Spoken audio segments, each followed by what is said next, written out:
Workhorse is a manufacturing company based in Ohio that has skyrocketed in price recently. Why is that? The electric vehicle craze has hit the stock market and it's hit it hard. People want double-digit gains, and Workhorse could very well be a company that can provide that. I promised a series of videos going over hot electric vehicle stocks in my previous video. I'll have a link in the description. I've covered a few so far, but Workhorse is definitely one that's generated a lot of attention. While many companies are focusing on the consumer car market, which can be cutthroat and very difficult to succeed in, Workhorse is instead focusing on the truck market, and not consumer trucks or semi-trucks, but what is known as last-mile delivery trucks. What a lot of people don't realize is that freight bulk shipping through trains or semi-trucks is very cheap. The majority of the cost to ship something is actually the so-called final mile delivery. Now, the term refers to the smaller trucks that go around and deliver things to select location, not the literal final mile. Think about it. That little tiny part of the shipping process makes up most of the cost. Now, cost estimates can vary a lot, but imagine the logistics behind it. Rather than having one large truck or train that can move tons of stuff on it in one direction on a nice smooth highway or rail where you're getting great fuel efficiency and minimal wear on the vehicle, you instead need to have a lot of smaller vehicles in constant stock and to go through traffic, consuming a lot of time with each stop, wearing down vehicles. It's no wonder that this relatively small chunk of the process consumes so many resources. And electric vehicles have a lot of potential in this space. Electricity is far cheaper than gasoline, and electric vehicles are far more efficient than gasoline vehicles. This might be relatively minor in a consumer car, but when you get a big truck that's heavy, not very aerodynamic, and which is stuck in stop-and-go traffic, you're talking about a lot of fuel costs. But perhaps even shadowing fuel are maintenance costs. Sure, fluids and replacement parts might not be too expensive, but you need to consider the technician's time and labor to maintain a truck. You need oil changes, coolant changes, oil filter replacements, brake fluid changes, differential fluid changes, transmission fluid changes, maybe even things like valve adjustments or catalytic converter replacement. Electric vehicles do not deal with the temperatures and very rough environments that are seen in internal combustion engines. Cylinder heads get very hot, and this is why engine oil needs to be replaced way more than, say, transmission fluid. Both are oils, but engines operate with a lot more heat and wear that makes the oil degrade a lot faster. Electric vehicles will generally use direct drive or very, very basic transmissions, so they operate much cooler than even a traditional automatic transmission, meaning their lubrication generally has longer change intervals than even transmission fluid. Tesla has tested their drivetrains to over 1 million miles with the same fluid and hasn't had any issues.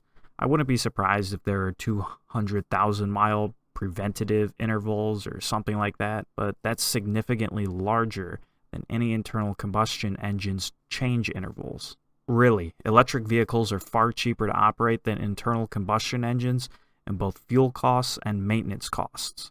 Additionally, they're much simpler, so it'll likely have fewer cases of mechanical failure, assuming quality control and the design is good. Not to mention, electric vehicles can't cope with longer ranges due to the time to recharge the battery, meaning for last mile delivery, they could work out quite well. Most electric and hybrid vehicles actually get better mileage in city driving environments rather than constant highway speeds. Workhorse is also partnered with Ryder for servicing the trucks, so if you select their product, you won't be short of locations that can service this strange vehicle. This all sounds very promising, but a lot of electric vehicle companies sound promising. Is Workhorse going to be able to deliver a vehicle that will dominate the market? Well, like every single electric vehicle company we've covered so far, other than Tesla, Workhorse is not a profitable company. So you should immediately know there's some risk associated with this stock because the current performance is not sustainable unless things change. Investors are betting on the future. As for the amount of vehicles delivered, well, it's complicated. They are working on procuring different types of plants, such as a Lordstown motor plant, and they have a 10% stake in that Lordstown Motor company. They're working to get other factories up to speed and making pre-production units by April of 2020 and full production units by November 2020. The current earnings report calls out production delivery targets of 300 to 400 vehicles in 2020 total. They are currently producing their C-Series trucks, so it's not vaporware. They have a factory down in Union City, Indiana. But this is extremely low production. Now, this company seems to have potential. They are actually producing vehicles, but at such a small scale. And their giant pump has corrected some, but not to the extent we've seen on other electric car manufacturers. Now, why is that? Well, it's because the USPS has a contract for a new mail truck that could be worth up to $6.3 billion. That's a serious amount of money, and Workhorse is in the running. If they were awarded all or just some of that contract, that would have a serious effect on the company, considering the current market cap is just under $1.5 billion. So the analysis isn't that complex. If Workhorse gets a slice of the USPS pie, then their stock price will explode. If they don't, then the stock price will plummet because investors pump this stock because they're betting on that contract. Now, if Workhorse doesn't land the contract, will they never return to that share price? Not necessarily. They seem to have a plan, and they're actually producing and selling vehicles, and their market cap isn't as insane as Nikola, which hasn't actually produced and sold a single vehicle yet. However, the current valuation is based on the chance of the USPS contract. If they don't get that contract, then I can almost guarantee a drop in strike price in the short term. And who knows how many years it could take to crawl back up to what it currently is. There's a lot going on, but I remain a little concerned about this stock. Could be a great opportunity, but it's something very risky. It's not like you're dealing with an S&P 500 company or anything.